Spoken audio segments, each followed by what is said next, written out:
യുടെ ഭാഷയിൽ പറഞ്ഞാൽ അത്തരത്തിലുള്ള സഫീഹുകളുമാണ് ഈ വിഷയകമായി മറുപടി പറയേണ്ടത്. അവരൊന്നും പറയേണ്ടതുണ്ട്, ഞങ്ങൾ കേൾക്കണം. എന്താണ് നിങ്ങൾ ഇപ്പോ മാറ്റിയ നിലപാട്? നിങ്ങൾ പലപ്പോഴും സ്വീകരിക്കാതെ മാറ്റി നിർത്തിയവരെ സ്വീകരിക്കാൻ വേണ്ടി ആലോചിക്കുമ്പോ ഇവിടെ ആരാ നന്നായത് എന്നൊന്ന് ആലോചിക്കണം. ആരാ നന്നായത്? നിങ്ങൾ നന്നായോ അതോ അവര് നന്നായോ? അവര് നന്നായെങ്കിൽ അവരുടെ കൂട്ടത്തിൽ ഇനിയും പേര് പറഞ്ഞാൽ കിട്ടാവുന്ന നിങ്ങൾ നേരത്തെ പരാമർശിക്കുകയും നേരത്തെ വിമർശിക്കുകയും ചെയ്ത അത്തരം ശക്തമായ സാന്നിധ്യങ്ങൾ അവിടെ ഉണ്ട്.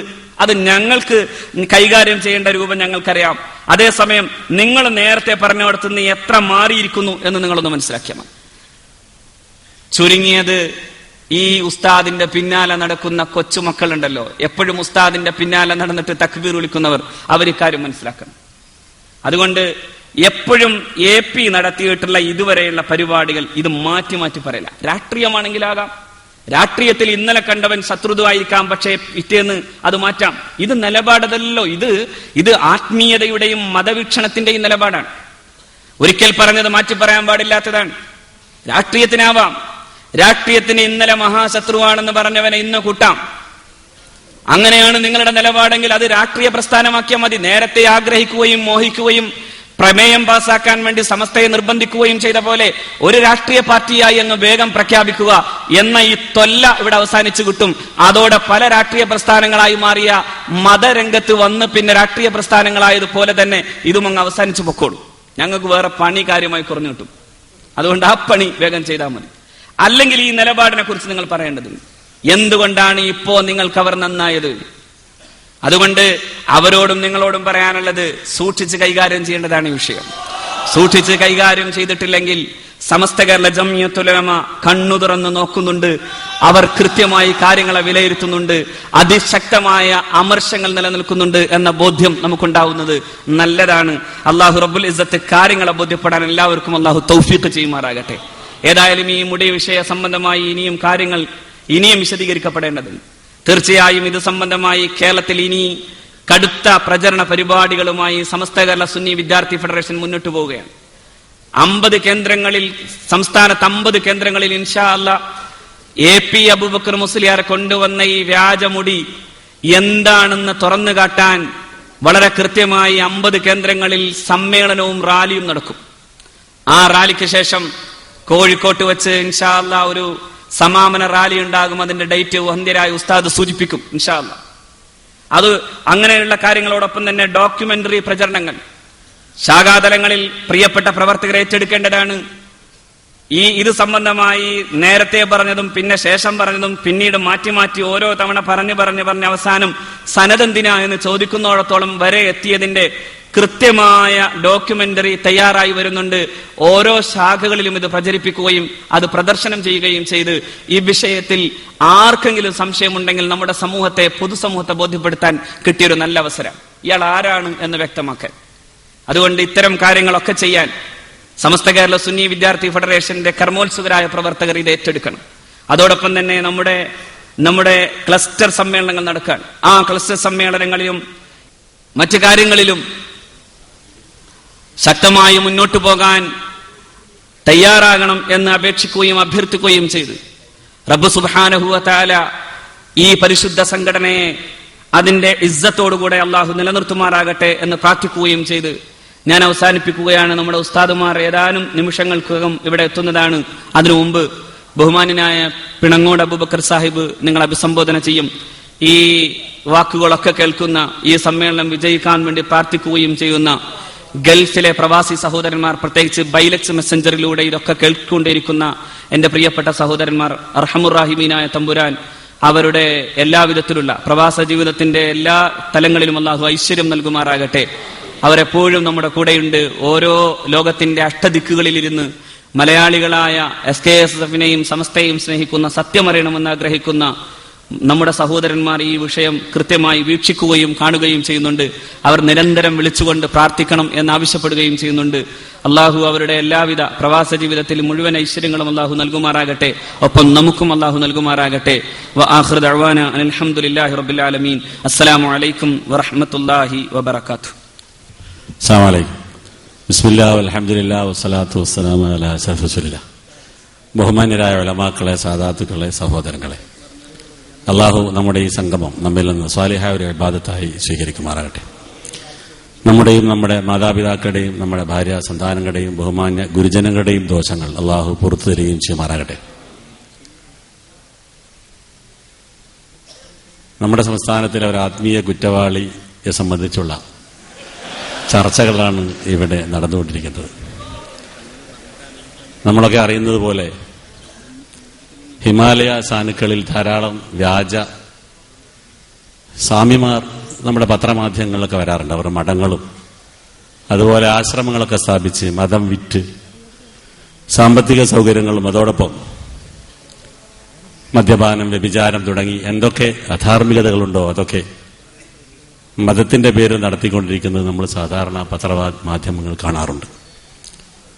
ആ തലത്തിലേക്ക് നേരത്തെ നമ്മുടെ കൂട്ടത്തിലുണ്ടായിരുന്ന അബൂബക്കർ മുസ്ലിയാരും സംഘവും തരംതാന്നു പോയതിൽ നമുക്ക് ദുഃഖമുണ്ട്. അതോടൊപ്പം അവരെയൊക്കെ നിയമത്തിന് മുമ്പിൽ കൊണ്ടുവന്ന് കുറ്റവാളികളായി പ്രഖ്യാപിക്കുകയാണ് ഒരു പ്രബുദ്ധ സമൂഹത്തിന്റെ ഭരണകൂടത്തിന്റെ ബാധ്യത എന്നാണ് നാം മനസ്സിലാക്കുന്നത്. അതോടൊപ്പം ഇവിടെ സൂചിപ്പിക്കപ്പെട്ടതുപോലെ അവരുടെ കയ്യിൽ പ്രത്യേക വോട്ടുകളോ അല്ലെങ്കിൽ ജനപിന്തുണകളോ ഒക്കെ ഉണ്ട് എന്ന് തെറ്റിദ്ധരിച്ച് പുറകെ നടക്കുന്ന ആളുകൾ, അല്ലെങ്കിൽ അതിനുവേണ്ടി ശ്രമിച്ചുകൊണ്ടിരിക്കുന്ന ആളുകൾ, അവർ മനസ്സിലാക്കേണ്ടത് ഇത്തരം കുറ്റവാളികളായ ആളുകളെ പിന്തുണക്കുന്ന ആളുകൾ പോലും സമൂഹത്തിൽ തരംതാന്നു പോകുന്നുണ്ട്, അവരുടെ വിലയിടിഞ്ഞു പോകുന്നുണ്ട്. അതവർ തിരിച്ചറിഞ്ഞ് പൊതുസമൂഹം മാനിക്കുന്ന ബഹുമാനിക്കുന്ന സ്ഥാപനങ്ങളുമായി സംവിധാനങ്ങളുമായി സഹകരിക്കാൻ ഉത്തരവാദപ്പെട്ട ആളുകൾക്ക് സന്മനസ്സുണ്ടാവണം എന്ന് അവരെന്തെങ്കിലും ബഹുമാനം അർഹിക്കുന്നുണ്ടെങ്കിൽ അതെല്ലാം വകവെച്ചു കൊടുത്തുകൊണ്ട് പറയാം. ഈ സന്ദർഭം നമ്മൾ ഉപയോഗപ്പെടുത്തുകയാണ്. നമ്മൾ അറിയുന്നു, കഴിഞ്ഞ ദിവസം അവരുടെ കേന്ദ്രത്തിൽ ബീഹാറിലെ മുൻ മുഖ്യമന്ത്രി ലാലു പ്രസാദ് യാദവ് വന്നു. അദ്ദേഹം അവിടെ തന്നെയാണ് വരേണ്ടത്. തീർച്ചയായും അതിനുള്ള എല്ലാ യോഗ്യതകളും അദ്ദേഹത്തിനുണ്ട്. ഇന്ത്യയുടെ വിവിധ കോടതികളിൽ കേസുണ്ട്. ആ കേസുകളൊക്കെ അഴിമതിയുമായി ബന്ധപ്പെട്ടാണ്. മിണ്ടാപ്രാണികളുടെ പോലും ആഹാരത്തിൽ കൈയിട്ട് വാരിയാണ് പണമുണ്ടാക്കിയത്. അത്തരം ആളുകൾക്കൊക്കെ അഭയം നൽകാനും അത്തരം ആളുകൾക്ക് സ്വീകരിക്കാനും അങ്ങനെയുള്ള പ്രവർത്തനങ്ങളൊക്കെ നടത്താനും വേണ്ടി ഉണ്ടായ ഒരു സ്ഥാപനത്തിലേക്ക് കേരളീയ മുസ്ലിങ്ങളുടെ പൊതു പിന്തുണയുള്ള സംഘടനയുടെ നേതാക്കന്മാർ കടന്നുപോകുന്നത് ഒരു വീണ്ടും വിചാരമുണ്ടാകാൻ നല്ലതാണ്. അല്ലെങ്കിൽ ബീഹാറിൽ നേരത്തെ അദ്ദേഹത്തിന്റെ ഭാര്യയും മുഖ്യമന്ത്രിയായിരുന്നു. നമ്മുടെ ഇന്ത്യയിൽ അദ്ദേഹം റെയിൽവേ വകുപ്പിന്റെ മന്ത്രിയായിരുന്നു. ഇന്ന് അദ്ദേഹം എവിടെ എത്തി നിൽക്കുന്നു എന്ന് ഈ നാട്ടിലെ ആളുകൾക്ക് അറിയില്ലെങ്കിൽ ബീഹാറിൽ പോയി അന്വേഷിച്ചാൽ അറിയും. അത്തരം ഒരവസ്ഥാവിശേഷം ഇവിടെ അതുമായി ബന്ധപ്പെടുന്നവർക്കും ഉണ്ടായേക്കും എന്ന് നാം അവരെ ഓർമ്മപ്പെടുത്താനും ഈ സന്ദർഭം ഉപയോഗപ്പെടുത്തുകയാണ്. ആ സ്ഥാപനത്തിൽ പോയ ആരെങ്കിലും ഗുരുത്തം പിടിച്ചതായിട്ട് നമുക്കറിയണ്ടോ? ഏതേത് ഘട്ടത്തിൽ ആരെല്ലാം പരിശോധിച്ചാൽ ദേവഗൌഡ അവിടെ പോയി, അദ്ദേഹം ഗൌഡ ഡൌണായി പോയി നമ്മൾ കണ്ടു. രാജ്യത്തിന്റെ പ്രധാനമന്ത്രിയായിരുന്നു. വൈബി ചവാൻ പോയി. ഏറ്റവും അവസാനം പിണറായി വിജയൻ പോലും, രാജ്യത്തിലെ പ്രധാന രാഷ്ട്രീയ പാർട്ടിയുടെ സെക്രട്ടറി പോലും, അവരുടെ രാഷ്ട്രീയ പാർട്ടി പോലും രാജ്യത്ത് അധികാരത്തിൽ നിന്ന് പുറത്തു പോകേണ്ടി വന്നു. അതുപോലെ ഒരു കാലഘട്ടത്തിൽ നമ്മുടെ ഇന്ത്യയിലെ വ്യോമയാന വകുപ്പ് കൈകാര്യം ചെയ്ത് പറന്നു നടന്നിരുന്ന CM ഇബ്രാഹിം ഇന്ന് എവിടെയുണ്ട് എന്ന് ആർക്കും അറിയില്ല. അദ്ദേഹത്തിന്റെ പ്രധാന അയോഗ്യത അദ്ദേഹം ആ കേന്ദ്രത്തിൽ പോകാറുണ്ട് എന്ന് മാത്രമാണ് എന്നാണ് നാം മനസ്സിലാക്കേണ്ടത്. അതുപോലെ വിദേശ രാജ്യങ്ങളിൽ നിന്ന് വരുന്ന ആളുകൾ, മലേഷ്യയിൽ നിന്ന് മുഫ്തി വന്ന് തിരിച്ചു പോയപ്പോൾ അദ്ദേഹത്തിന്റെ പണി പോയി. ഇങ്ങനെയുള്ള എന്തോ ഒരു അവലക്ഷണമുള്ള, സമൂഹം പൊതുവെ നിരാകരിച്ചിട്ടുള്ള, പരിഷ്കൃത സമൂഹത്തിന് തീരെ അംഗീകരിക്കാനും ഉൾക്കൊള്ളാൻ കഴിയാത്ത ഒരു വിഭാഗമായി, ഒരു കേന്ദ്രമായി മാറിയിട്ടുള്ള, നേരെ ചൊവ്വേ പറഞ്ഞാൽ ആത്മീയ കുറ്റവാളിയായി പ്രഖ്യാപിച്ച് നടപടിയെടുക്കേണ്ടുന്ന ഒരു കക്ഷിയെ പിന്നാലെ കൂടുകയും അദ്ദേഹത്തിന് എന്തെങ്കിലും തരത്തിലുള്ള ജനപിന്തുണ ഉണ്ടാക്കാൻ ശ്രമിക്കുകയും ചെയ്യുന്നത് വാസ്തവത്തിൽ നമ്മുടെ മഹത്തായ സംസ്കാരത്തോട്, നമ്മുടെ പ്രബുദ്ധതയോട്, രാജ്യത്തിലെ സാമാന്യ ജനങ്ങളോട് കാണിക്കുന്ന കുറ്റകരമായ അനീതിയാണ്, അധർമ്മമാണ്, അപരാധമാണ് എന്ന് പറയേണ്ടി വരികയാണ്. മുടിയെ സംബന്ധിച്ചൊക്കെ ഇവിടെ ധാരാളം വിശദീകരിക്കപ്പെട്ടിട്ടുണ്ട്. അത് സംബന്ധമായി അറിയുന്ന ആളുകൾ തന്നെ ആ കാര്യങ്ങൾ ഇവിടെ പറയപ്പെട്ടിട്ടുണ്ട്. നമ്മൾ സാധാരണ നാടോടികളെ കാണാറുണ്ട്. അവർ തെരുവുകളിലൊക്കെ പലതരത്തിലുള്ള കച്ചവടം നടത്താറുണ്ട്. ആ കച്ചവടങ്ങളിലൊക്കെ വളരെ വ്യാജമായ സംഗതികൾ ഉണ്ടാകാറുണ്ട്. ചില സ്ഥലത്ത് മൈസൂരിൽ നിന്നൊക്കെ വരുന്ന ആളുകൾ മയിലിന്റെ ചിത്രം വെച്ച് മയിലെണ്ണ വിൽക്കാറുണ്ട്. യഥാർത്ഥത്തിൽ മയിലിന്റെ ചിത്രം മാത്രമേ ഉള്ളൂ. എണ്ണ ഏതെങ്കിലും കടയിൽ നിന്ന് വാങ്ങി എന്തെങ്കിലുമൊക്കെ മരുന്ന് ചേർത്ത് വിൽക്കുന്ന വ്യാജ എണ്ണയാണത്. കാരണം മയിലിനെ വേട്ടയാടാൻ പറ്റില്ല, ഇനി വേട്ടയാടിയാൽ തന്നെ അത്ര ലിറ്റർ കണക്കിന് എണ്ണ വിൽക്കാൻ കഴിയില്ല, ഉണ്ടാവില്ല, അങ്ങനെയൊക്കെ ഉണ്ട്. അങ്ങനെ പലതരത്തിലുള്ള വ്യാജം നമ്മുടെ രാജ്യത്തുണ്ട്. എന്നാൽ മഹാനായ അഷ്റഫുൽ ഹഖ് മുഹമ്മദ് മുസ്തഫ സ്വല്ലല്ലാഹു അലൈഹി വസല്ലമിന്റെ തിരുശേഷിപ്പിന് വ്യാജമുണ്ടാക്കി എന്ന് പറയുന്നത് ലോക ചരിത്രത്തിൽ തന്നെ മാപ്പർഹിക്കാത്ത ഏറ്റവും വലിയ ഒരു വ്യാജ നിർമ്മിതിയാണ്. ചെറിയ കാര്യമായി നമ്മളാരും അതിന് കാണുന്നില്ല, പൊതുസമൂഹം കാണുന്നില്ല, രാജ്യത്തിലെ മുസ്ലിമേതര സമൂഹവും അത് ചെറിയ കാര്യമായി കാണുന്നില്ല, വലിയ സംഗതിയായി കാണുന്നുണ്ട്. അത്ര വലിയ ഗുരുതരമായ ഒരു അപരാധമാണ്, കുറ്റകൃത്യമാണ് അവർ അനുഷ്ഠിച്ചിട്ടുള്ളത്. ഈ വിഷയത്തിന്റെ പേരിട്ടത് തന്നെ വളരെ ഭംഗിയായി എന്ന് തോന്നുന്നു. പ്രവാചക നിന്ന എന്നാണ് അതിന് പേരിട്ടിട്ടുള്ളത്. തീർച്ചയായും അത് സമ്പൂർണമായി യോജിക്കുന്നു എന്നാണ് എനിക്ക് തോന്നിയിട്ടുള്ളത്. മഹാനായ റസൂലുള്ളാഹി സ്വല്ലല്ലാഹു അലൈഹി വസല്ലമെ ആദരിക്കുക എന്നാൽ പ്രവാചക ദർശനത്തിന്റെ പ്രൗഢിയും അതിന്റെ സൗന്ദര്യ സങ്കല്പങ്ങളും പൊതുസമൂഹത്തിന് അതിന് ആദരവുണ്ടാക്കുന്ന വിധത്തിൽ പെരുമാറുകയാണ്. അങ്ങനെ പെരുമാറുമ്പോഴാണ് ബഹുമാനപ്പെട്ട നബി സല്ലല്ലാഹു അലൈഹി വസല്ലമയെ ബഹുമാനിക്കാൻ സാധിക്കുക. ഇതവരുടെ എല്ലാ പ്രവർത്തനങ്ങളും പ്രവാചക നിന്നയായി തീരുകയാണ്. ഏതേത് പ്രവർത്തനങ്ങൾ നമ്മളാരും കേട്ടിരുന്നോ? പള്ളി വിൽപ്പന അതിവ്യാപകമായി പള്ളി വിറ്റുകൊണ്ടിരിക്കുന്നു. വിദേശ രാജ്യങ്ങളിൽ പോയി പള്ളികൾക്ക് പണമുണ്ടായി കൊണ്ടുവന്ന് ഇവിടെ പള്ളി വിൽപ്പനയാണ്. അതൊരു പ്രവാചക നിന്നയാണ്. അനാഥകളെ വിൽക്കുന്നു, അത് മറ്റൊരു നിന്നയാണ്. നമ്മൾ ആലോചിച്ച് നോക്കൂ, ഒരു അനാഥാലയ സെക്രട്ടറിക്ക് നടത്തിയിട്ട് യാത്രയപ്പ് യോഗത്തിലെ ഒരു പ്രസംഗത്തെ സംബന്ധിച്ച് പരാമർശമുണ്ട്. ഈ സെക്രട്ടറി വന്നതിന് ശേഷം ധാരാളം പുരോഗതികളുണ്ടായി എന്നൊക്കെ പറഞ്ഞുകൊണ്ട് ഇദ്ദേഹം ഇല്ലെങ്കിൽ ഈ കുട്ടികളുടെ സ്ഥിതി എന്താകുമായിരുന്നു എന്ന് സ്വാഗത പ്രസംഗം പറഞ്ഞപ്പോ സഹികെട്ട ഒരു സദസ്യൻ പറഞ്ഞത്ര, ഈ അനാഥകളില്ലായിരുന്നുവെങ്കിൽ ഇയാളുടെ സ്ഥിതി എന്താകുമായിരുന്നു. നമുക്ക് തോന്നിപ്പോവുകയാണ്. ഏതേത് തരത്തിലുള്ള നമ്മുടെയൊക്കെ പ്രായത്തിനിടയിൽ നമ്മൾ ധാരാളമായി പരിചയപ്പെട്ടിട്ടുള്ള അബൂബക്കർ മുസ്ലിയാരുടെയൊക്കെ സാമ്പത്തിക വളർച്ചയിൽ അസൂയ കൊണ്ട് പറയുകയല്ല, അടിസ്ഥാനപരമായി നമ്മൾ വിലയിരുത്താൻ വേണ്ടി വിശദീകരിക്കുന്നു എന്ന് മാത്രം. ഇതൊക്കെ അടിസ്ഥാനപരമായി ദീനീ നിന്നയാണ്. അള്ളാഹുവിന്റെ ദീനിനെ മറ്റ് സമൂഹങ്ങൾക്ക് മുമ്പിൽ സമർപ്പിക്കുന്നതിൽ പരിചയപ്പെടുന്നതിൽ വന്ന കുറ്റകരമായ വീഴ്ചയാണ്. നിങ്ങൾ ആലോചിച്ച് നോക്കൂ, 1,00,000-ലധികം വരുന്ന പ്രവാചകന്മാർ, അതിൽ 313 മുർസലീങ്ങൾ, കഴിച്ചു ബാക്കിയുള്ളവർ അമ്പിയാക്കന്മാർ. അവർ തമ്മിലുള്ള ഫർക്ക് വ്യത്യാസം മുർസലീങ്ങൾക്ക് തബ്ലീഗ് കൊണ്ട് കൽപ്പിക്കപ്പെട്ടിട്ടുണ്ട്, അല്ലാത്തവർക്ക് കൽപ്പിക്കപ്പെട്ടിട്ടില്ല എന്നാണ്. എന്താണ് ഇതിന്റെ അർത്ഥം? മറ്റുള്ള പ്രവാചകന്മാരൊക്കെ അമ്പിയാക്കന്മാരൊക്കെ നിശബ്ദമായി നിൽക്കുക എന്നാണോ? ഒരിക്കലുമല്ല. മറ്റുള്ള അമ്പിയാക്കന്മാരുടെ തബ്ലീഗ് എന്ന് പറഞ്ഞാൽ അവരുടെ ജീവിതമാണ്, അവരുടെ ദർശനം അവരുടെ ജീവിതമാണ്. അവരെ കണ്ടുകൊണ്ട്, അവരുടെ ചലനങ്ങൾ കണ്ടുകൊണ്ട് ജീവിതം മനസ്സിലാക്കി പരിശുദ്ധ ദീനുൽ ഇസ്ലാമിനെ അറിയുകയാണ്. ആ പ്രവാചകന്മാരുടെ അനന്തരാവകാശികളാണ് പണ്ഡിതന്മാരെന്നാണ് ബഹുമാനപ്പെട്ട റസൂലുള്ളാഹി സ്വല്ലല്ലാഹു അലൈഹി വസല്ലം പറഞ്ഞത്. അൽ ഉലമാഉ വറസത്തുൽ അംബിയ. ഈ പറയപ്പെടുന്ന വ്യാജ പണ്ഡിതന്മാരെ കണ്ടാൽ എങ്ങനെയാണ് അവർ അംബിയാൻ മുർസലീങ്ങളുടെ അനന്തരാവകാശികളാണെന്ന് വിലയിരുത്തുക പൊതുസമൂഹം? കഴിഞ്ഞ ദിവസം ഞാൻ ഈ ഇരിട്ടി ജില്ലയിലെ വണ്ണപ്പുറം മഹല്ല് ജമാഅത്തിന്റെ ഒരു ക്ഷണപ്രകാരം അവിടെ ഒരു സംസാരിക്കാൻ പോയിരുന്നു. ആ ഭാഗത്തുള്ള ആരെങ്കിലും ഒരു വിഷയം ഇവിടെ ഉണ്ടാവും. കേരളത്തിൽ മാതൃകാപരമായ ഒരു മഹല്ലാണ്. 10-25 പേർക്ക് അവിടെ അവർ പെൻഷൻ നൽകുന്നുണ്ട്. കുട്ടികളെ പരീക്ഷിക്കുന്നതിന് പുറമെ രക്ഷിതാക്കളെ 3 മാസം കൂടുമ്പോൾ പരീക്ഷിക്കുന്നുണ്ട്. കുട്ടികളുടെ പരീക്ഷ വിദ്യാഭ്യാസ ബോർഡ് റേഞ്ച് നടത്തിക്കൊള്ളും. അത് പഠിച്ച് ഫലം ചെയ്തിട്ടുണ്ടോ എന്ന് 3 മാസം കഴിയുമ്പോൾ രക്ഷിതാക്കളെയാണ് അവർ പരീക്ഷിക്കുന്നത്. അങ്ങനെ വളരെ നല്ല ഒരു മഹല്ലാണ്. ധാരാളം വിദ്യാസമ്പന്നരൊക്കെ ഉണ്ട്. അപ്പൊ അവിടെ ചെന്നപ്പോൾ അവർ പറഞ്ഞത്, ആ ഭാഗങ്ങളിലൊക്കെ ഇവർ ചെല്ലുന്നത് ഒരു തെരഞ്ഞെടുപ്പ് കാലത്ത് ഒരു സ്ഥാനാർത്ഥി ചെല്ലുന്നത് പോലെയാണ്. വളരെ വലിയ കോലാഹലത്തോടുകൂടി, വളരെ വലിയ പരസ്യത്തോടുകൂടി, വളരെ പബ്ലിസിറ്റിയോടുകൂടി ഒരു രാഷ്ട്രീയ രീതിയിലാണ് ഇവരവിടെ ചെല്ലുന്നത്. അങ്ങനെ ചെല്ലുന്നത് കൊണ്ട് അവിടെയൊക്കെ മറ്റിതര സമൂഹങ്ങളാണ് ഭൂരിപക്ഷമുള്ളത്. അവർക്കിടയിലൊക്കെ മതപണ്ഡിതന്മാരെ സംബന്ധിച്ച്, മതസംവിധാനം സംബന്ധിച്ച് പുച്ഛവും അവജ്ഞയുമാണ്. 4-5 വാഹനങ്ങൾ, 5-6 മൊബൈലുകൾ, വലിയ കോലാഹലങ്ങൾ സൃഷ്ടിച്ച് ഒരു പ്രഭാഷണ സ്ഥലത്തേക്ക് ഇവരുടെ ആളുകൾ വരുമ്പോൾ അത് കണ്ടു നിൽക്കുന്നവർക്കിടയിൽ, അത് വീക്ഷിക്കുന്നവർക്കിടയിൽ അവരെ സംബന്ധിച്ച് മാത്രമല്ല മതത്തെക്കുറിച്ച് അവജ്ഞയുണ്ടാവുകയാണ്. അതുകൊണ്ടാണ് ഞാൻ പറഞ്ഞത്, ഈ ആത്മീയ കുറ്റവാളികളെ, തീർച്ചയായും ഒരു ആത്മീയ കുറ്റവാളികൾ, ആ ആത്മീയ കുറ്റവാളികളെ പൊതുസമൂഹം നിയന്ത്രിക്കണം, ഗവൺമെന്റ് നിയന്ത്രിക്കണം. രാജ്യത്തിലെ സർക്കാരിന് അതിൽ ബാധ്യതയുണ്ട്. ആ ഗവൺമെന്റുകൾ ഇത്തരം പ്രവർത്തനങ്ങൾ നിയന്ത്രിച്ചുകൊണ്ട് രാജ്യത്തിലെ ജനങ്ങളെ രക്ഷപ്പെടുത്തിയെടുക്കണം. പരിശുദ്ധ ദീനുൽ ഇസ്ലാമിന്റെ സൗന്ദര്യശാസ്ത്രം സമൂഹത്തിന് സമർപ്പിക്കപ്പെടാൻ ബഹുമാനപ്പെട്ട സമസ്ത കേരള ജമിയത്തുൽ ഉലമയെ അനുവദിക്കണം. ആ ബാധ്യത നിർവഹിക്കുന്നതിൽ പലപ്പോഴും പ്രയാസം നേരിടുകയാണ്. ഈ കാര്യങ്ങളൊക്കെ മനസ്സിലാക്കി വേണം നമ്മുടെ പ്രക്ഷോഭ പരിപാടികളും തുടർ നടപടികളും നമ്മൾ സ്വീകരിക്കേണ്ടത് എന്ന് ഹൃദയപൂർവ്വം എന്നോടും നിങ്ങളോടും ആവശ്യപ്പെട്ടുകൊണ്ട് ബഹുമാന്യനായ PKP ഉസ്താദ് ഉൾപ്പെടെയുള്ള നമ്മുടെ നേതാക്കന്മാരെത്തിയിട്ടുണ്ട്. അവർക്ക് വേണ്ടി ഞാൻ വേദിയൊഴിയുന്നു. SKSS സംസ്ഥാന കമ്മിറ്റി ഏറ്റെടുത്ത ഈ ദൗത്യം അള്ളാഹുവിന്റെ പൊരുത്തത്തിലായി വമ്മിച്ച വിജയകരമായി പര്യവസാനിക്കട്ടെ എന്ന് പ്രാർത്ഥിച്ചാൻ അവസാനിപ്പിക്കുന്നു. അസ്സലാമു അലൈക്കും. അൽഹംദുലില്ലാഹി വകഫാ വസ്സലാമു അലാ ഇബാദില്ലദീന ഇസ്തഫാ.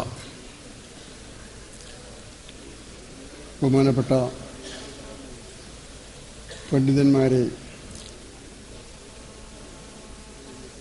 പ്രിയമുള്ള SKSFന്റെ ചുണക്കുട്ടികളെ, പ്രിയമുള്ള സഹോദരന്മാരെ,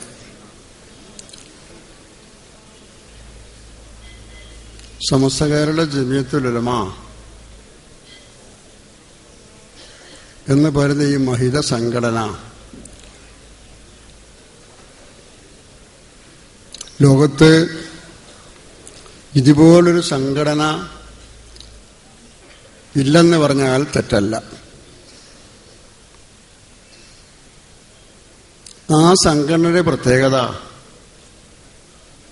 എന്തെങ്കിലും കേട്ടുകേൾവിയുടെ അടിസ്ഥാനത്തിലോ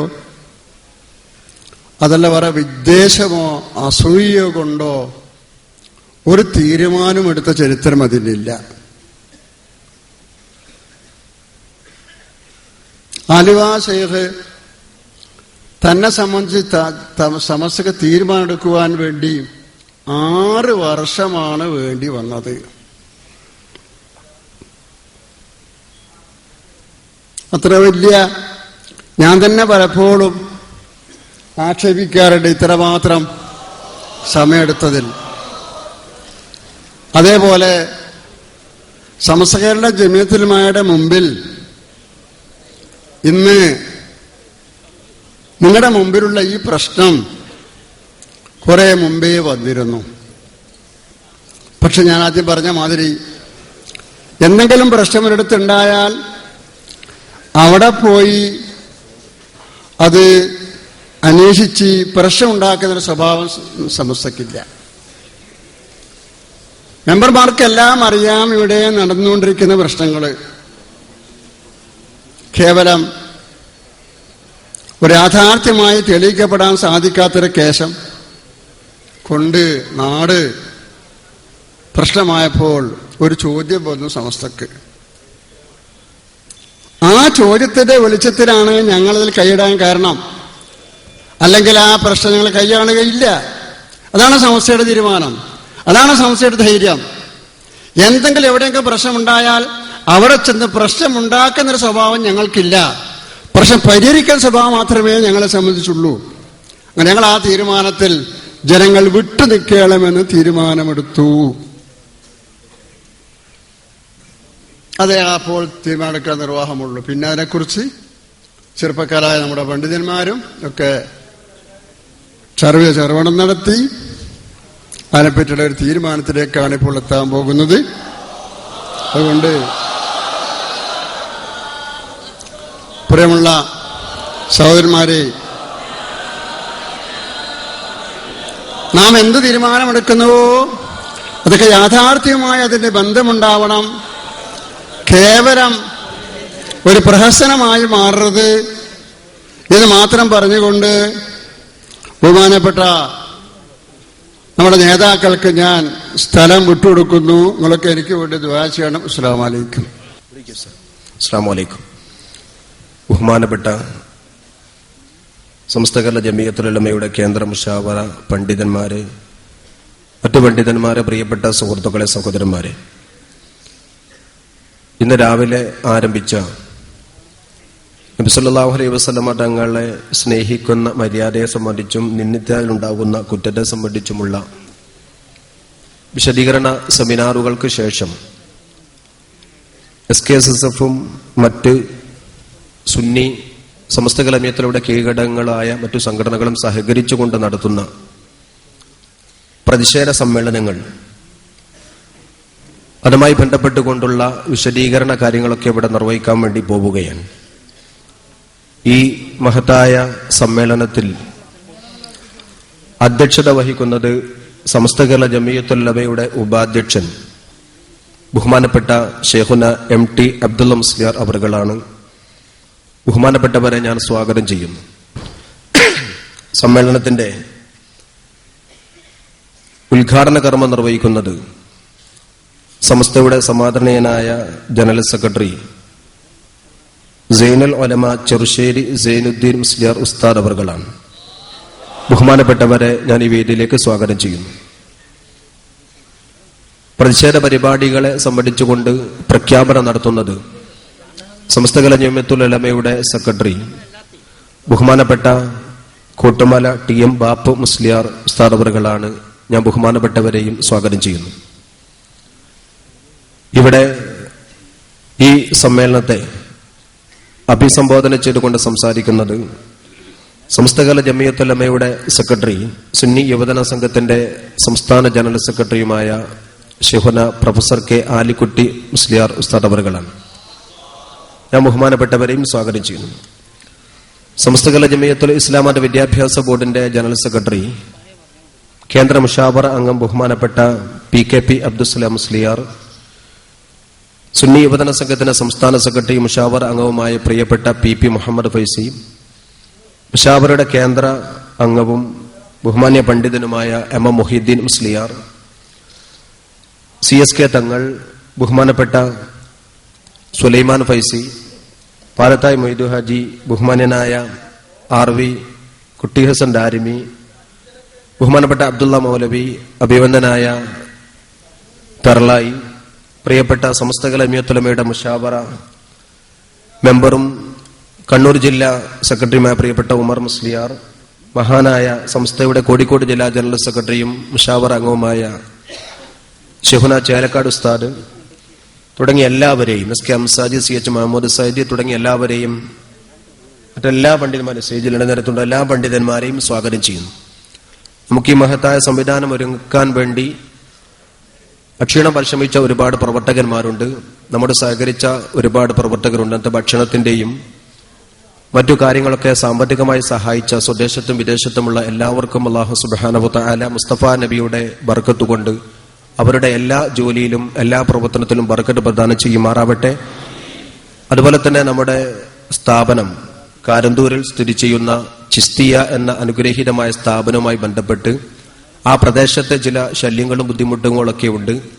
അവിടെ പ്രധാനപ്പെട്ട റോഡുമായി ബന്ധപ്പെട്ട ഒരു വിഷയം അതിന്റെ അധികൃതർ നമ്മെ അറിയിച്ചിട്ടുണ്ട്. അല്ലാഹു സുബ്ഹാനഹു വ തആല സമസ്തയുടെ സാരഥികളുടെ, സമസ്തയുടെ പ്രചാരകരുടെ ഉദ്ദേശം പോലെ എല്ലാ വൈതരണികളെയും തട്ടുമാറ്റി മുന്നോട്ട് പോകാനുള്ള അവസ്ഥ സംജാതമാക്കി കൊടുക്കുമാറാവട്ടെ എന്ന് ദുആ ചെയ്തുകൊണ്ട് രാവിലെ മുതൽ ഇതുവരെ ഈ വേദിയിലിരിക്കുകയും സദസ്സിലിരിക്കുകയും ഒരുപാട് ബുദ്ധിമുട്ടുകൾ സഹിച്ചുകൊണ്ട് ഈ പ്രസ്ഥാനത്തെ നെഞ്ചിലേറ്റി പ്രചാരകരാവാൻ തയ്യാറാവുകയും ചെയ്ത നിങ്ങളെല്ലാവരെയും വളരെ സവിനയം സ്വാഗതം ചെയ്തുകൊണ്ട് മറ്റു കാര്യങ്ങളിലേക്ക് കടക്കുന്നതിന് ബഹുമാനപ്പെട്ട അധ്യക്ഷൻ.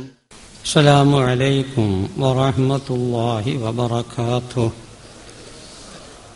അഊദു ബികലിമാത്തില്ലാഹി തആമ്മാതി മിൻ കുല്ലി ശൈത്വാനിൻ വഹമ്മ വമിൻ കുല്ലി ഐനിൻ ലാമ്മ. അഊദു ബികലിമാത്തില്ലാഹി തആമ്മാതി മിൻ അദാബിഹി വഇഖാബിഹി വമിൻ ശർരി ഇബാദിഹി വമിൻ ഹമസാത്തി ശയാത്വീൻ വഅൻ യഹ്ദുറൂൻ. ഏതാനും മടിപ്പ് വന്ന സമയമായിരിക്കും ഇപ്പോൾ എന്ന് ഞങ്ങൾ മനസ്സിലാക്കുകയാണ്.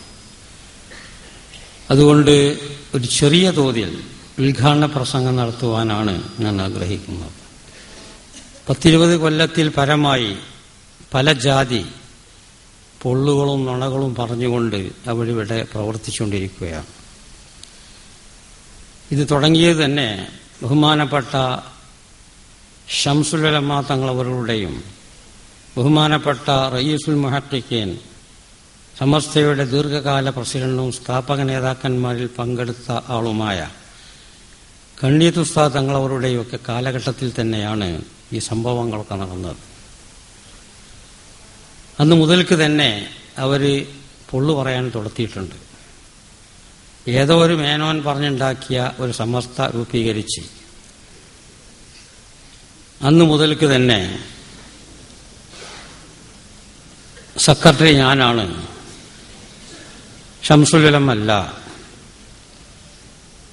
പ്രസിഡന്റ് ഞാനാണ്, കണ്ണിയത്ത് ഉസ്താദല്ല എന്നും പറഞ്ഞുകൊണ്ട് അന്ന് മുതൽക്ക് തന്നെ ഇങ്ങനെ നുണ പറഞ്ഞുകൊണ്ട് അവര് പ്രചരിപ്പിച്ചു പോരുകയാണ് എന്നത് നിങ്ങൾക്കേവർക്കും അറിയുന്ന കാര്യമാണ്. ഇപ്പോൾ ചില ലാഭങ്ങൾക്ക് വേണ്ടി ചില പേപ്പറുകളും സമസ്ത നേതാക്കന്മാർ എന്നൊക്കെ അവരും എഴുതാൻ തുടത്തിയിട്ടുണ്ട്. അവരും പൊള്ളിൽ പങ്കുചേർന്നു എന്നല്ലാണ്ട് മറ്റൊന്നും ഇപ്പോൾ ഞങ്ങളതിനെപ്പറ്റി പറയണില്ല. അങ്ങനെ പല രംഗങ്ങളിലും അന്ന് മുതൽക്ക് തന്നെ 10-20 കൊല്ലത്തോളമായി, 20-ൽ പരം കൊല്ലമായി ഈ ജാതി നുണകൾ പറഞ്ഞുകൊണ്ട് ജനങ്ങളങ്ങനെ പ്രചരിപ്പിക്കും, ജനങ്ങളിടയിൽ തെറ്റിദ്ധരിപ്പിക്കും. പക്ഷെ എല്ലാ കാര്യങ്ങളും അറിയുന്ന ഇവിടത്തെ ജനങ്ങൾക്ക് അതൊന്നും മനസ്സിൽ കടക്കുകയില്ല എന്നത് നമുക്കറിയാം. അങ്ങനെ പല ജാതി നുണകൾ പറഞ്ഞ് തയമ്പായതുകൊണ്ട് മഹാനായ നബി കരീം സല്ലല്ലാഹു അലൈഹി വസല്ലമ തങ്ങളുടെ പേരിൽ തന്നെ നുണ പറഞ്ഞ് പ്രചരിപ്പിക്കുകയാണ് ചെയ്തത്. ആദ്യഘട്ടത്തിൽ അവരെ ഒരു മർക്കസിന്റെ യോഗത്തിൽ വെച്ച് ആണ് ഈ മുടിയുടെ പ്രശ്നം, രണ്ടാം മുടിയുടെ പ്രശ്നം ഉണ്ടായത്. അന്ന് തുടങ്ങി നുണയോട് നുണകൾ. ഒരു സനതൊക്കെ വായിച്ചു, അയാളെ കുടുംബ സനത് വായിച്ചപ്പം ഇഗടി നേതാവ് പറഞ്ഞ് ഇയാളെ മുടിന്റെ സനതാപ്പയി വായിച്ചത്. അവിടെ ഏതോ ഒരു റാൻഡ് മുഫ്തിയും ഉണ്ടായിരുന്നു. അവരെ ഭാഷയിൽ ലക്ഷങ്ങൾ ആളുകൾ അവരെ മുന്നിൽ നിന്ന് വായിച്ചു. അതിന് നമ്മളെ പ്രവർത്തകർ സുന്നത്തിയമായത്തിന്റെ SKSS വിദ്യാർത്ഥികളും മറ്റുമെല്ലാം എതിർത്തു. അത് കുടുംബസന്നദ്ധാണ്, മുടിന്റെ സന്നദ്ധമായിട്ട് യാതൊരു ബന്ധവുമില്ല. അങ്ങനെ അയിമന്ന് ഇങ്ങനെ തുടങ്ങിയേക്കാണ് ഈ നുണ എന്ന് എൻ്റെ ഓർമ്മ. അങ്ങനെ പല ജാതിയും സനത് ഉണ്ട് എന്ന് പറയും. ആദ്യം പിന്നെ ആ വായിച്ച സനതല്ല എന്ന് പറഞ്ഞു. സനത് നമ്മളെ കീശയിലുണ്ട് എന്ന് പറഞ്ഞു. പിന്നെ സനത് അത് മർക്കസിൽ വരണം എന്നാ കാട്ടിത്തരാന്നായി. അങ്ങനൊക്കെ പാടെ പറഞ്ഞ് പരാജയപ്പെട്ട പിന്നെ സനദിന് തന്നെ ആവശ്യമില്ല. പിന്നെ ഏതോ ഒരു ആനക്കാരനെ കൊടുന്നു കണ്ട് അവരൊക്കെ പറഞ്ഞ് കുഴങ്ങിയപ്പം ഏതോ ഒരു ആനക്കാരനെ കൊടുന്നു കണ്ട് അയാളെ മുമ്പ് സനത് വേണമെന്ന് പറഞ്ഞ ആളാണ്. പിന്നെ നോക്കിയപ്പോൾ സനത് വേണ്ട എന്ന് അയാളും പറഞ്ഞു. സമസ്തക്ക് പദക്കത്താണ്. അങ്ങനെ എല്ലാ പരിപാടിയും പറഞ്ഞ് ഇപ്പോഴൊക്കെ പത്തി മടക്കിയിരിക്കുകയാണ്. വലിയ ഒച്ചമ്പുളിയൊന്നും കേൾക്കണില്ല. ഒരു നിലക്കും പറഞ്ഞിട്ട് ഇത് നടക്കൂല എന്ന് കണ്ടതുകൊണ്ട് കാര്യമായ തെളിവുകളൊന്നും ഉദ്ധരിക്കാതെ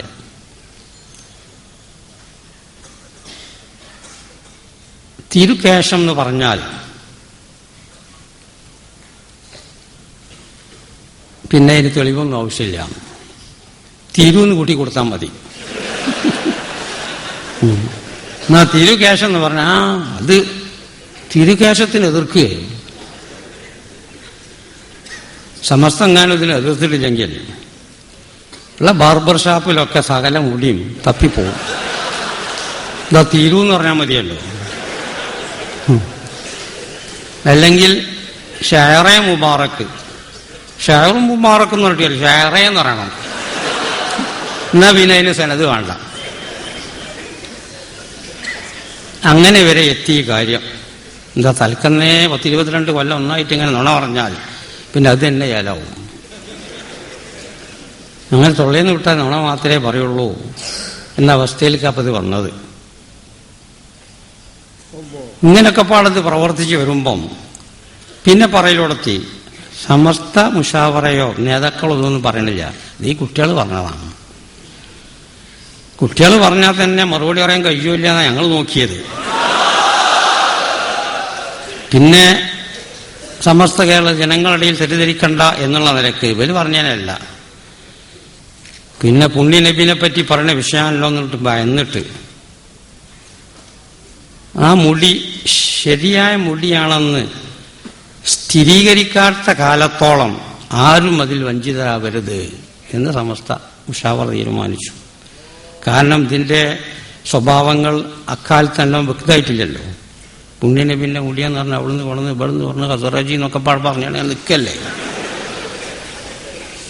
അപ്പം അതിന് നബിയുടെ ബന്ധപ്പെട്ട കാര്യം സമസ്തയാണെങ്കിൽ വളരെ അധികം അതിലൊന്നും വലിയ ധൃതി കാണിക്കാതെ കൂടുതൽ ചിന്തിച്ചിട്ടേ അതൊക്കെ പറയാറുള്ളൂ. പറഞ്ഞ് മാറ്റി പറയാനാവില്ല എന്നുള്ള ആ നിലക്കാണ് നമ്മൾ മുൻഗാമികളൊക്കെ നടന്നു പോകുന്നത്.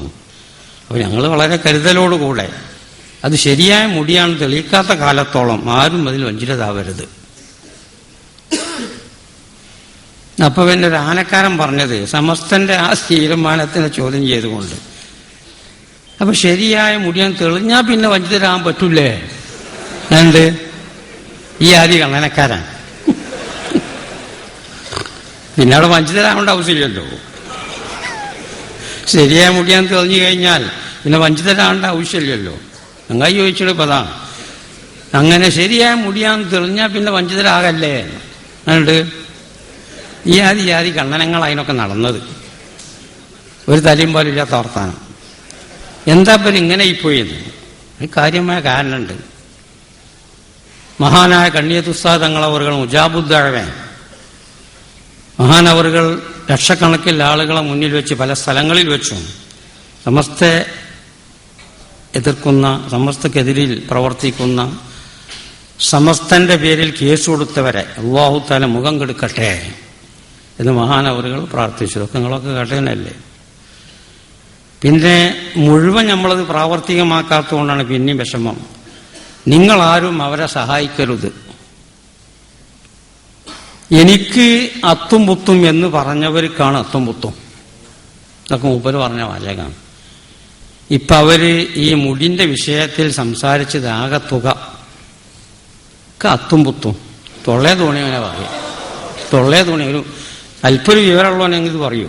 നാടന്മാർക്ക് പറയാൻ കഴിച്ചത് ഒരുക്കൊന്ന് പിന്നെ ഒരുക്കൊന്ന് പിന്നെ ഒരുക്കൊന്ന് പിന്നെ ഒരുക്കൊന്ന് ഇങ്ങനെ അതിന് വ്യാഖ്യാനിക്കുന്ന ചില ശിഷ്യന്മാര് മരം പൊള്ള് അത് അവിടുത്തെ മുടിയാണ്, മറ്റേ കയ്യമത്തും മുടിയാണ്, മറ്റേ താടിന്റെ എടുക്കത്തെ മുടിയാണ്. അപ്പൊ കണ്ണിയത്ത് ഉസ്താദിന്റെ ദുആ ഫലിച്ചു എന്നല്ലാണ് എന്ത് പറയാനാപ്പത്. അത്തും പുത്തും ഇങ്ങനെ പറയാ. ഇങ്ങനെ പല അത്തും പുത്തും പറയലുണ്ട്. നിങ്ങളൊന്നും അറിയാത്ത ചില അത്തും പുത്തും അതുമുണ്ട്. കുറെ കാലം മുമ്പ് ഇവിടെ ഖാദിമാരൊക്കെ പാണക്കാട്ടെ തങ്ങന്മാര് പല മഹല്ലത്തിനും ഖാദിമാര് വേറെയും മറ്റും തെറ്റിയൊക്കെ സ്ഥലങ്ങളിൽ വേറെ പല മൂല്യന്മാരും ഖാദിമാരുണ്ട്. അപ്പൊ ഖാദിമാരെ വകുപ്പ് അധികവും ഇങ്ങനത്തെ ആളുകൾ സമസ്തയായിട്ട് ബന്ധപ്പെട്ട ആളുകളാണ് കൈകാര്യം ചെയ്യുന്നത്. ഇവർക്ക് കാര്യമായിട്ടൊന്നും കിട്ടാത്തപ്പോ പിന്നെ എല്ലാവരും കൂടി യോഗം കൂടിയാണ്ട് ജില്ലാ ഖാദിമാരാണ് ശേഷു. ജില്ലാ ഖാദി കോഴിക്കോട് ജില്ലാ ഖാദി ഇന്നോൻ, കണ്ണൂർ ജില്ലാ ഖാദി ഇന്നോൻ, മംഗലാപുരം ജില്ലാ ഖാദി ഇന്നോൻ, അങ്ങനെ ഖാദിമാരങ്ങനെ. അപ്പൊ മഹാനായ എന്തിക്കുട്ടി മുസ്ലിയാർ അവറുകൾ പറഞ്ഞ വാർത്ത ഞങ്ങൾക്കറിയാന്ന്. ജില്ലാ ഖാദിനെ ആരാ നിശ്ചയിക്കേണ്ടത്? എങ്ങനെയാണ് ഉണ്ടാകുക? മദ്രസകളിലൊക്കെ വിത്തനാക്കിയ മാതിരി പള്ളിയിലും വിത്തനാക്കാൻ നടക്കുക. മുപ്പര് ആദ്യം ഞങ്ങളോടൊക്കെ പറഞ്ഞു. അങ്ങനൊക്കെ ഉണ്ടാക്കിയാണ്ട് ഇങ്ങനെ ജില്ലാ ഖാദി മാസുറപ്പിച്ചു, ജില്ലാ ഖാദി മാസുറപ്പിച്ചു, ജില്ലാ ഖാദി മാസുറപ്പിച്ചു, ഇങ്ങനെ കൊല്ലക്കണക്കിൽ എഴുതി പോന്നിനി. ഇപ്പൊ നിങ്ങൾ ഞാൻ അറിഞ്ഞില്ല, മെല്ലെ ഇന്ന് പിന്മാറിയണിപ്പം. ഇപ്പൊക്കെ ഇതില് സംയുക്ത ഖാദി സംയുക്ത ഖാദി ഉറപ്പിച്ചു. നല്ല നോക്കേണ്ടി പേപ്പറൊക്കെ കുറച്ചു കാലത്തിന് കേട്ട്. അപ്പൊ ഈ ആളുകൾ ഇങ്ങനെ ആക്ഷേപിച്ച് ഇത് എന്ത് ജില്ലാ ഖാദി, എന്താ ജില്ലാ ഖാദി പറഞ്ഞത്? ജില്ലന്റെ പ്രധാനികൾ അറിയണ്ട എന്ത് ജില്ലാ ഖാദി? ഒരു കുറച്ച് 10-25 ആൾ അങ്ങോട്ടും കൊണ്ടും തിരിഞ്ഞു തരുന്നുണ്ട്. ഇച്ചതായിക്കോതി ഇങ്ങോട്ടായിക്കോതി. അതിനെന്ത് ഖാദി? തോണിയാസം ചെയ്യാനല്ലാണ്. നമുക്ക് കണ്ണിയം പറഞ്ഞ മാതിരി അത്തും പുത്തും ഇങ്ങനെ പറയാ. ഇപ്പൊ ഇന്ന് വല്ലാണ്ട് വിഞ്ഞാണ്ട് ഇപ്പൊ ജില്ലാ ഖാദി എന്ന് വല്ല പറയില്ല. സംയുക്ത ഖാദി, കോഴിക്കോട് സംയുക്ത ഖാദി, കണ്ണൂർ സംയുക്ത ഖാദി, മലപ്പുറം ജില്ലാ സംയുക്ത ഖാദി, ഇങ്ങനെ ഇപ്പം. അപ്പൊ ഈ ഖാദിനെ ഒഴിച്ചാൻ പാടില്ല എന്നാണല്ലോ വല മസല.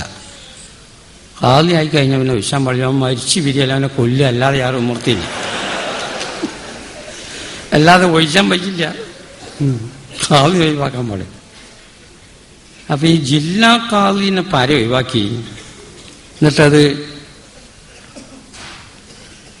മറ്റേ ഖാദിയായി മാറിയത് എങ്ങനെ? സംയുക്ത ഖാദിയായിട്ട്. ആരെപ്പത് ഒഴിവാക്കി? സ്വയം ഒഴിഞ്ഞതാണ് ഈ കാര്യം. അങ്ങനെ ഇല്ല, ഖാദിക്ക് സ്വയം ഇല്ല. കാരണം ഇതിങ്ങനെ പറഞ്ഞുകൊണ്ടുള്ളത് പൊള്ളാണ്, ഇതിന് അന്തം കിട്ടൂല, കിതാബ് നോക്കി അത് തലിമ്പാലും കിട്ടൂല എന്ന് കണ്ടപ്പം മെല്ലെ ധൈര്യസമേതം പിന്മാറി. സംയുക്ത ഖാദി എന്നായി ഇപ്പം പേര്. ഇങ്ങനെ പല ജാതി അബദ്ധങ്ങളും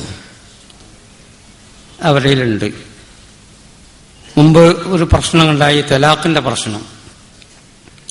മഹാന്മാരെ എത്രയോ ആളുകൾ പറഞ്ഞ ഫത്വ നമ്മളെ MT അബ്ദുൽ മുസ്ലിയാർ പരസ്യം ചെയ്തിരുന്നു. ശംസുല്ല മുതൽ ഒരുപാട് ആളുകൾ ഫായിലിനെ പറയൽ ഷർത്താണ്. ഇപ്പം ഗൾഫിൽ നിന്ന് ചില ആളുകൾ ഞങ്ങൾക്ക് ഐജുൽ ഹാഷിമിന്റെ ഒക്കെ ഫത്വ അയച്ചെന്ന്. അതിൽ പറഞ്ഞു യുസ്തർത്തു ദിക്റുൽ ഫായിലി ഷർത്താണ്. ഫത്വയിൽ മുയിൽ ഒലിവെച്ചിടുന്ന അന്തിത്താലിഖ് എന്നുള്ളടത്ത് എവിടെ ഫായില്? അല്ല ചോദ്യം. ഫത്വൽമീനോട് ചോദിച്ചു നോക്കി. ഫത്വൽമീൻ പറഞ്ഞിട്ടുണ്ടല്ലോ മഫൂലിനെ പറയൽ ഷർത്താണ്. ഫത്വൽമീൻ തന്നെ പറഞ്ഞതാണ്. ഇതിൽ ഫത്വൽമീൻ ദർസ് വല്ല നടത്തലിന് അങ്ങനെയും പറഞ്ഞേക്കാം. ആലിമീങ്ങൾക്ക് ഫത്വൽമീൻ ദർസ് നടത്തുക, ആലിമീകളെ കൂട്ടിയിട്ട് ഇക്കമ് ദർസ് നടത്തുക, അങ്ങനെ പല ജാതി ഏർപ്പാടുകൾ നടത്തുന്നവരാണ്. ഫത്വൽമീനിൽ പറഞ്ഞ മഫൂലിനെ പറയൽ ഷർത്താണ്. അവിടെ ചോദിച്ച അന്തിതാലിഖ് കൊടുത്തേ മഫൂല്, അന്തിതാലിഖ് കൊടുത്ത് മഫൂലുണ്ടോ? അവിടെ വലാക്കൂലേ? ഇങ്ങനെ പല ജാതി. അതൊക്കെ കണ്ണീത്ത് പറഞ്ഞേ ആ അത്തും പുത്തും ഇങ്ങനെ പൊള്ളു പറഞ്ഞ് പള്ളു അവസാനം പുണ്യനബിന്റെ പേരിലും കൂടി പൊള്ളി പറയാൻ ധൈര്യപ്പെട്ടിരിക്കുകയാണ്. വളരെയധികം ഈ കാര്യങ്ങൾ നമ്മൾ മനസ്സിലാക്കിയിട്ട് ബഹുമാനപ്പെട്ട സമസ്തയുടെ പിന്നിൽ അടിയുറച്ച് ഇതുവരെ നിന്നതിനേക്കാൾ കൂടുതൽ ശക്തിയായിട്ട് നിങ്ങളൊക്കെ ഉറച്ചു നിൽക്കണമെന്ന് മാത്രമാണ് ഈ അവസരത്തിൽ എനിക്ക് പറയാനുള്ളത്. സമസ്തയുടെ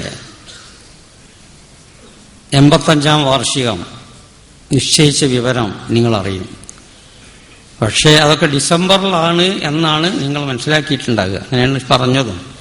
ഈ മഴ നീണ്ട കാരണമായി നമ്മൾ കണ്ടുവച്ച ആ കൂരിയാട് ആ ഏരിയയുള്ള വിശാലമായ വയല്, അതിനൊത്ത വേറെ സ്ഥലം അന്വേഷിച്ചിട്ട് കിട്ടാനുമില്ല. അവിടൊക്കെ പറയണമെങ്കിൽ ഇങ്ങനെ മഴ ബിന്ദി വല്ലാതെ പെയ്തതുകൊണ്ട്, ചളിപുളി ആയതുകൊണ്ട് 2 മാസം കൂടി ബന്ധിക്കേണ്ടി വരും എന്നുള്ള അടിസ്ഥാനത്തിൽ ഫെബ്രുവരിയിലേക്ക് അത് മാറ്റിയ വിവരം ഈ അവസരത്തിൽ നിങ്ങളെ അറിയിക്കുകയാണ്. മറ്റുള്ള നേതാക്കന്മാരോ നിങ്ങൾ അറിയിക്കും.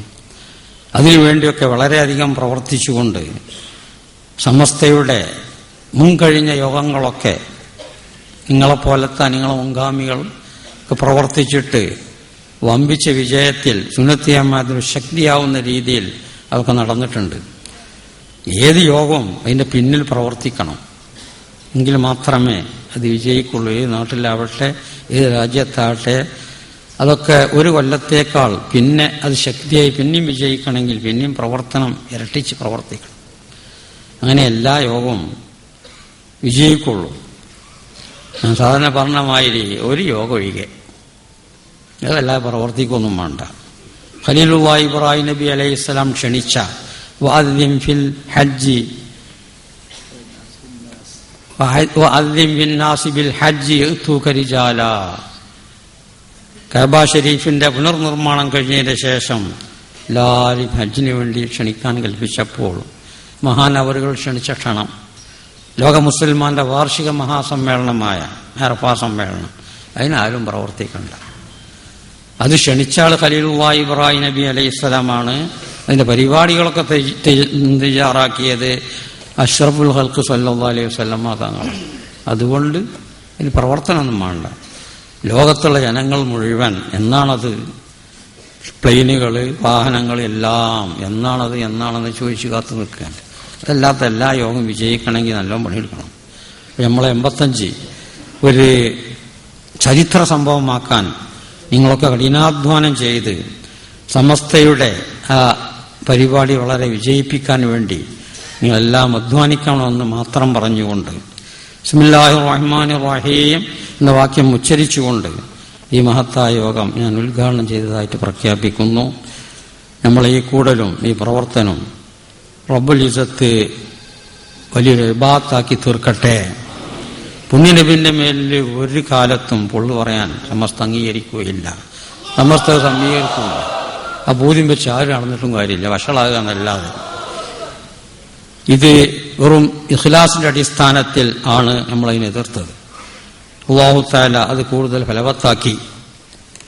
അങ്ങനെ എല്ലാ കാര്യങ്ങളും അല്ലാഹു നമ്മൾക്ക് വിജയം നൽകട്ടെ എന്ന് വീണ്ടും പ്രാർത്ഥിച്ചുകൊണ്ട് നിങ്ങളൊക്കെ എനിക്ക് വേണ്ടി പ്രാർത്ഥിക്കണമെന്ന് വസിയത്ത് ചെയ്തുകൊണ്ട് തൽക്കാലം ഞാൻ വിരമിക്കുന്നു. അസ്സലാമു അലൈക്കും. അഊദു ബില്ലാഹി മിനശ് ശൈത്വാനിർ റജീം. ബിസ്മില്ലാഹിർ റഹ്മാനിർ റഹീം. ഇന്നല്ലാഹ വമലായികതഹു യുസല്ലൂന അലൻ നബി യാ അയ്യുഹല്ലദീന ആമനൂ സ്വല്ലു അലൈഹി വസല്ലിമു തസ്ലീമ. സദഖല്ലാഹു മൗലാനൽ അദീം. ബഹുമാനികളെ, ബഹുമാനപ്പെട്ട ബാപ്പ മുസ്ലിയാരുടെ പ്രഖ്യാപന പ്രസംഗം നടക്കാൻ പോവുകയാണ്. അതുപോലെ പണ്ഡിതന്മാരുടെ ചെറിയ ചെറിയ പ്രഭാഷണങ്ങൾ നടക്കാൻ പോവുകയാണ്. സമയം വളരെ വൈകിയ ഈ സന്ദർഭത്തിൽ ദീർഘിച്ച് ഒന്നും പറയാൻ ഉദ്ദേശിക്കുന്നില്ല. 10 മണി മുതൽ ആരംഭിച്ച സമ്മേളനത്തിന്റെ അവസാന ഭാഗത്തിലാണ് നാം എല്ലാവരും ഉള്ളത്. കുറെ കാലമായി നമ്മുടെ കേരളത്തിൽ ഒരു വിവാദം ചില കേന്ദ്രങ്ങളിൽ നിന്ന് ഇവിടെ വലിച്ചിടുകയുണ്ടായി. ബഹുമാനപ്പെട്ട നബി കരീം സല്ലല്ലാഹു അലൈഹി വസല്ലമ തങ്ങളുടെ തിരുമുടിയാണെന്ന് അവകാശപ്പെട്ടുകൊണ്ട് ഇവിടെ മുസ്ലിം സഹോദരന്മാരെ സഹോദരികളെ തെറ്റിദ്ധരിപ്പിക്കുന്ന ഒരു സംഭവമാണ് ഇവിടെ ഉണ്ടായത്. ആ വിവാദം വളരെ കൂടുതലായ സന്ദർഭത്തിൽ ബഹുമാനപ്പെട്ട സമസ്ത കേരള ജംഇയ്യത്തുൽ ഉലമായുടെ മുഷാവറ യോഗം നടക്കുമ്പോൾ ബഹുമാനപ്പെട്ട ഉസ്താദന്മാർ പറഞ്ഞതുപോലെ അത് സംബന്ധമായ ചർച്ച വരികയും സമസ്തയുടെ ആ ശരിയായ രീതിയിലുള്ള സമസ്തയുടെ ഭരണഘടനയിലും അതിന്റെ കീഴ്വഴക്കങ്ങളിലും ഒക്കെ ഉള്ളതുപോലെ എല്ലാവരും വളരെ സ്വാഗതം ചെയ്ത ഒരു തീരുമാനം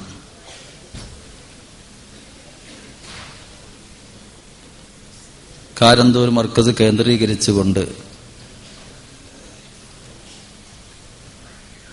പറയപ്പെടുന്ന വിവാദമുടി അതിന്റെ ശരിയായ അടിസ്ഥാനം തെളിയിക്കപ്പെടുന്നതുവരെ ജനങ്ങൾ അതിൽ വഞ്ചിതരാവരുത് എന്ന് സമസ്ത മുഷാവറ തീരുമാനിച്ചു. ആ തീരുമാനത്തിനെ സംബന്ധിച്ച് വളരെ നല്ല അഭിപ്രായമാണ് സമുദായത്തിനുണ്ടായത്. എത്ര ആലോചിച്ച് എത്ര ചിന്തിച്ച് സമസ്തയുടെ ഭരണഘടനയും കീഴ്വഴക്കമൊക്കെ സമസ്തന്റെ ഭരണഘടനയിൽ പറയുന്നത് സമാധാനപരമായ മാർഗത്തിലൂടെ നിയമത്തെ അംഗീകരിച്ചുകൊണ്ട് ദീനി ദഅവത്ത് നടത്തുക, അംറു ബിൽ മഅറൂഫ് നഹ്യു അനിൽ മുൻകർ, നല്ല കാര്യങ്ങൾ ഉപദേശിക്കുകയും ചീത്ത കാര്യങ്ങൾ നിരോധിക്കുകയും അതിനുവേണ്ട പ്രവർത്തനങ്ങൾ നടത്തുകയും ചെയ്യുക എന്നതാണല്ലോ സമസ്തയുടെ ഭരണഘടനയിൽ പറയുന്നത്. അതേ നിലയിലുള്ള ഒരു തീരുമാനമായിരുന്നു അത്. ആ മുടിയുടെ അടിസ്ഥാനം തെളിയിക്കപ്പെടുന്നതുവരെ ജനങ്ങൾ അതിൽ വഞ്ചിതരാവരുതെന്ന് പറയാനുള്ള കാരണം അപ്പോൾ വഞ്ചിതരായിക്കൊണ്ടിരിക്കുകയാണ്. ഒരു കുപ്പി വെള്ളം കൊണ്ടുപോയി അതിൽ ഒരു തുള്ളിക്ക് 100 രൂപ എന്ന് പറഞ്ഞ് വരെ വിൽപ്പന നടത്തി ജനങ്ങളുടെ വിശ്വാസത്തെ ചൂഷണം ചെയ്യുന്ന, വിശ്വാസികളായ ജനങ്ങൾ അതിൽ വഞ്ചിതരാകുന്ന കാഴ്ചയാണ് നമ്മൾ കണ്ടുകൊണ്ടിരുന്നത്. അതിൽ വഞ്ചിതരാവരുത്, അതിന്റെ അടിസ്ഥാനം തെളിയിക്കപ്പെടുന്നത് വരെ അതിൽ വഞ്ചിതരാവരുത് എന്ന് സമസ്ത തീരുമാനിച്ചപ്പോൾ, നേരത്തെ ഉസ്താദ് പറഞ്ഞതുപോലെ ഒരു പണ്ഡിതൻ അയാളുടെ പാണ്ഡിത്യം ഒന്ന് പ്രചരിപ്പിക്കാൻ അയാൾ ഉദ്ദേശിച്ചിട്ടുണ്ടോ എന്നറിയില്ല, അയാൾ പറഞ്ഞു എന്നതാണ് കേൾക്കാൻ കഴിഞ്ഞത്. അപ്പോ അതിന്റെ അടിസ്ഥാനം തെളിയിക്കപ്പെട്ട് കഴിഞ്ഞാൽ പിന്നെ വഞ്ചിതരാവണം എന്നല്ലേ അതിന്റെ അർത്ഥം. സമസ്തയുടെ തീരുമാനത്തെ അയാൾ വിശദീകരിക്കുകയാണ്. അത്രമാത്രം അയാൾ വളരെ അധപ്പതിച്ചു പോയി. ഒരു സാധാരണക്കാരനായ ഒരു മനുഷ്യൻ, ഒരു രോഗി ഒരു ഓപ്പറേഷൻ തിയേറ്ററിൽ നിന്ന് ഓപ്പറേഷൻ കഴിഞ്ഞ് റൂമിലോ സ്വന്തം റൂമിലോ അയാളെ കൊടുന്ന് കിടത്തിയ സമയത്ത് ഒരു നല്ല സതുദ്ദേശത്തോടുകൂടെ ഒരാൾ പറഞ്ഞു. എന്താണ് പറഞ്ഞത്? ഡോക്ടർ നിർദ്ദേശിക്കുന്നത് വരെ ഈ രോഗിക്ക് നിങ്ങൾ ഓപ്പറേഷൻ കഴിഞ്ഞ രോഗിയായതുകൊണ്ട് കുടലിന്റെ കുറെ ഭാഗമൊക്കെ മുറിച്ചെടുത്തിട്ടുള്ള ഓപ്പറേഷൻ, അതുകൊണ്ട് രോഗി നിർദ്ദേശിക്കുന്നത് വരെ ഈ രോഗിക്ക് നിങ്ങൾ ഭക്ഷണം കൊടുത്ത് തകരാറുണ്ടാക്കരുത് എന്ന് പറഞ്ഞു. സാധാരണ പറയുമല്ലോ, ഡോക്ടർ നിർദ്ദേശിക്കുന്നത് വരെ നിങ്ങൾ ഈ രോഗിക്ക് ഭക്ഷണം കൊടുത്ത് തകരാറുണ്ടാക്കരുത്. അപ്പൊ അതിനൊരാൾ പറയാണ്, ഇത് ശരിയായില്ല, ആ ഉപദേശം ശരിയായില്ല. കാരണം അതിന്റെ അർത്ഥം ഡോക്ടർ നിർദ്ദേശിച്ചു കഴിഞ്ഞാൽ പിന്നെ അയാളെ ഭക്ഷണം കൊടുത്ത് കൊല്ലണം എന്നാണ് അതിന്റെ അർത്ഥം.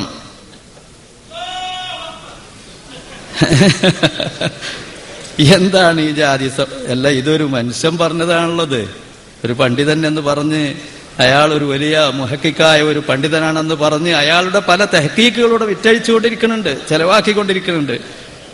ഇത് ഏറ്റവും വലിയ ഒരു തെഹക്കീക്കായിട്ട്, വലിയ ഒരു തെഹക്കീക്ക. ഡോക്ടർ നിർദ്ദേശിച്ചു കഴിഞ്ഞാൽ അയാൾ നിങ്ങൾ ഭക്ഷണം കൊടുത്ത് അയാളെ തകരാറാക്കണം, അയാളെ ജീവൻ കളയണം എന്നാണല്ലോ ഇതിന്റെ അർത്ഥം. അതുകൊണ്ട് ആ ഉപദേശം ശരിയായില്ല. അങ്ങനെ പല പണ്ഡിതന്മാരും, അള്ളാഹു നമ്മളെയൊക്കെ കാത്തുരക്ഷിക്കട്ടെ.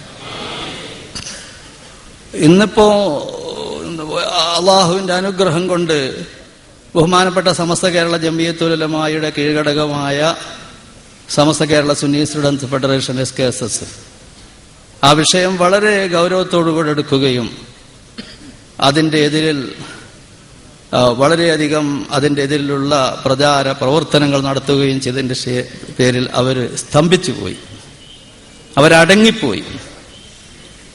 പക്ഷേ അവരടങ്ങിപ്പോയാലും അവരിപ്പോഴും അതിന്റെ പ്രവർത്തനങ്ങളുമായി ഇപ്പോഴും അതിൽ നിന്ന് പിന്തിരിഞ്ഞിട്ടില്ല. അതുമായി ബന്ധപ്പെട്ട പ്രവർത്തനങ്ങളുമായി മുന്നോട്ട് പോയിക്കൊണ്ടിരിക്കുക. അതൊരു മുങ്കറ. ആ മുങ്കറായ പ്രവർത്തനവുമായി അവർ മുന്നോട്ട് പോയിക്കൊണ്ടിരിക്കുകയാണ്. ഒരു നല്ല കാര്യം പരിശുദ്ധ ഇസ്ലാമിൽ ശരീഅത്തിൽ നല്ല ഒരു കാര്യം ആരുടെ ഭാഗത്തു നിന്നുണ്ടാവുകയാണെങ്കിലും അതിനെ സ്നേഹിക്കണം. നമ്മൾ ഹുബ്ബ് പ്രകടിപ്പിക്കണം, അതിനോടുള്ള ഹുബ്ബ് നമ്മൾ പ്രകടിപ്പിക്കണം. അതാണ് അൽ ഹുബ്ബു ഫില്ലാഹ്. അതേപ്രകാരം തന്നെ ഏതൊരു കേന്ദ്രത്തിൽ നിന്ന് ശരീഅത്തിന് വിരുദ്ധമായ തെറ്റായ മുങ്കറായ പ്രവർത്തനങ്ങളോ നീക്കങ്ങളോ ഉണ്ടാവുകയാണെങ്കിൽ അതിനോടുള്ള അമർഷവും അതിനോടുള്ള ദേഷ്യവും അതിനോടുള്ള രോഷവും അതിനോടുള്ള ക്ഷോഭവും അതിനോടുള്ള കോപവും അതിനോടുള്ള ദേഷ്യവും ഗളബ് എന്ന് തന്നെ പറയാം അറബി ഭാഷയിൽ. അൽ ഗളബു ഫില്ല വൽ ഹുബ്ബു ഫില്ല. അത് ഒരു മുഅ്മിനായ മനുഷ്യനുണ്ടാവേണ്ടതാണ്. കോപമുണ്ടാവണം, ദേഷ്യമുണ്ടാവണം. ഫൽയുഗയ്യിറുഹു ബിയദിഹി ഫൽയുഗയ്യിറുഹു ബിലിസാനിഹി ഫൽയുഗയ്യിറുഹു ബിഖൽബിഹി മൻ റഅ മുൻകറൻ. ഹദീസുണ്ടല്ലോ. അപ്പോ നല്ല കാര്യം കാണുമ്പോൾ അതിനോട് ഹുബ്ബുണ്ടാവുക, ചീത്ത കാര്യങ്ങൾ കാണുമ്പോൾ അതിനോട് കോപമുണ്ടാവുക. അതും ആ ചീത്ത കാര്യം എത്ര ഉപദേശിച്ചിട്ടും ഫലം ചെയ്യാതെ കാണുമ്പോൾ ആ കോപം ശരിക്കും പ്രകടിപ്പിക്കുക തന്നെ വേണം. അതാണ് പ്രക്ഷോഭം എന്ന് പറയുന്നത്. ക്ഷോഭം പ്രകടിപ്പിക്കുക എന്നതാണ്, ദേഷ്യം പ്രകടിപ്പിക്കുക. അൽ ബുഗ്ദു ഫില്ലാഹ്. അങ്ങനെയുള്ള ഒരു ചിന്താഗതി നമ്മുടെ വിദ്യാർത്ഥി സംഘടനക്കുണ്ടായി എങ്കിൽ അതൊരു നല്ല ഒരു ഈമാനികമായ ഒരു വികാരമാണത്. അത്തരം നല്ല സ്വഭാവങ്ങൾ നമുക്കുണ്ടാവണം. അതുകൊണ്ട് തന്നെ അവർ ഇതിൻ്റെ ഈ വിവാദമുടിയുടെ ഞാൻ വളരെ ലളിതമായ രീതിയിൽ പറയുകയാണ്. വിവാദമുടി അത് വ്യാജമുടി എന്ന് തന്നെ പറയാവുന്ന അവസ്ഥയിൽ എത്തിച്ചേർന്നിരിക്കുകയാണ്. അതിൻ്റെ എതിരിലുള്ള അവരുടെ വികാരങ്ങളും അവരുടെ ക്ഷോഭങ്ങളും കോപങ്ങളും പ്രകടിപ്പിക്കുന്ന രീതിയിലുള്ള പ്രചാരണ പ്രവർത്തനങ്ങളും ജനങ്ങളെ ബോധവൽക്കരിക്കാനുള്ള സമ്മേളനങ്ങളൊക്കെ നടക്കാൻ അവർ തീരുമാനിച്ചതിൻ്റെ പ്രഖ്യാപനം നടത്തിക്കൊണ്ട് ബഹുമാനപ്പെട്ട ബാപ്പു ഉസ്താദ് അവറുകൾ ഇവിടെ പ്രഖ്യാപന പ്രസംഗം നടത്തും. അല്ലാഹു സുബ്ഹാനഹു വ തആല നമുക്ക് ഹക്കായി മനസ്സിലാക്കുകയും അതിനെ